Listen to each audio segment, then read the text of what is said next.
ভাই চল চল, কি মজা হলো।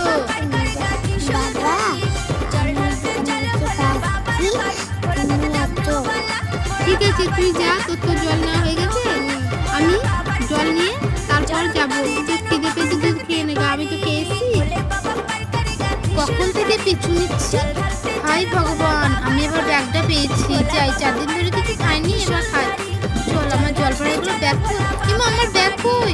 হে ভগবান, শিব ঠাকুর আমাকে ব্যাগটা দাও, আমি টাকা ছাড়া কোথাও যেতে পারবো না। শিব ঠাকুর, আমি কৃপা করো শিব ঠাকুর।